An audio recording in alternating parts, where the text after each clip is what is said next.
If you clicked on this video, I assume that the title somehow spoke to you and that you're someone who struggles with perfectionism. And I really want to break down why perfectionism is really holding us back from reaching our fullest potential and reaching our goals, because perfectionism can be such a big obstacle. I'm someone who struggles with perfectionism a lot. I know that it's something I really want to work on. And for me, why perfectionism is so dangerous is because it really enhances procrastination and overthinking. I somewhere also heard that like 40% of procrastinators are actually also perfectionists. There is like a connection between these two, and I think this is nothing new, because perfectionism in its base is like wanting something to be like absolutely flawless, and there is just no such thing. And I think if we have like a big project and we know we have to do it and we procrastinate on it, it comes from this fear of not reaching this unrealistic goal and not reaching this standard that we set ourselves.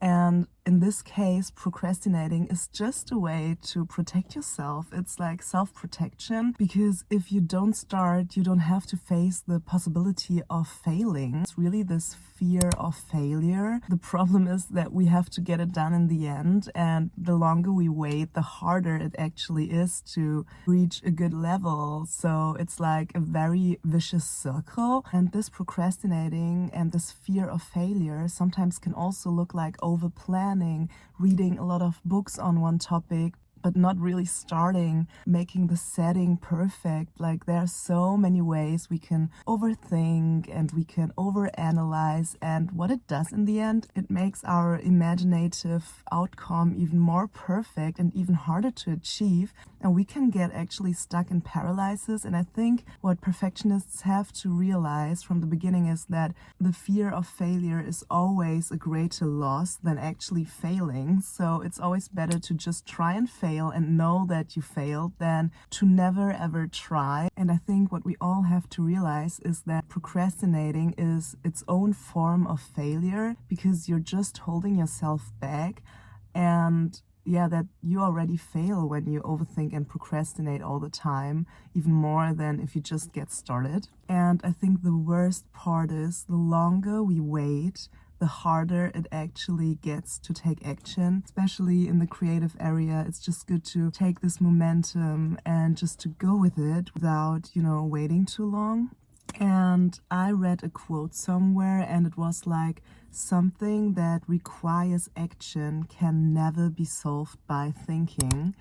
And I think that is just so true, because no matter what image you have in your head, and no matter how perfect it looks, if it stays in theory, it will never be good. It will never be even there. No one else will ever be able to read your mind. So no matter how much fantasy you have and how great this project in your head looks like, if you don't take the first step of putting it into reality, no one will ever benefit of this idea in your head. I think for me, also, mindset that I want to implement this year is better done than perfect, because there is no such thing as perfect, and there's also no such thing as the perfect moment.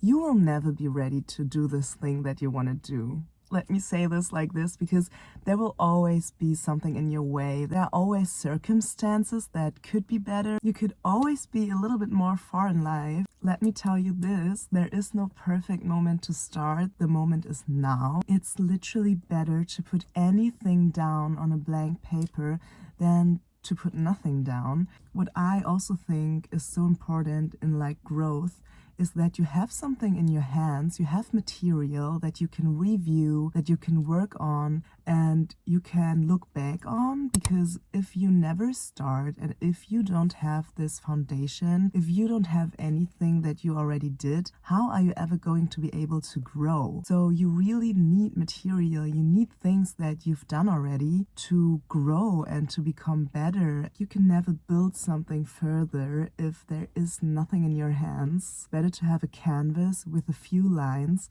than to have only this image in your head, because with those lines you can actually do something and you can actually work on them. If you stay only with your thoughts, you're not gonna go anywhere at all. And then if you have those lines, you can also like make mistakes. I think making mistakes is such a big part of growth. And I also really like to think about it like this. It's the pain of taking action versus the pain of regretting. And for me, the latter is so much more worse because, to be honest, we don't have endless time. And being a perfectionist, it's also like not really valuing your time. And if you value your time, you know that it's better to just start something and also to not take yourself too serious. It's great that you're able to make mistakes and that you're able to see a progress, and it's so much more fun to go on this journey where you have some obstacles, where you can learn, where you make mistakes, than to always do everything perfectly. And the pain of taking action just means that you're facing challenges, that you're on a little journey, and of course maybe you have setbacks. But the pain of regret is knowing that regret is final. You cannot take back the last 10 years. You will never get them back. And this maybe sounds a little bit harsh, but it's true. And if you look back and you're like, oh my gosh, what I could have done with all this time and where I actually could be right now in my life if I would have just not, being too strict on myself and listened to my fear, and if I would have just taken things a little bit more easy, the only other time you have is now. It's in this present stadium in your life where you can actually start.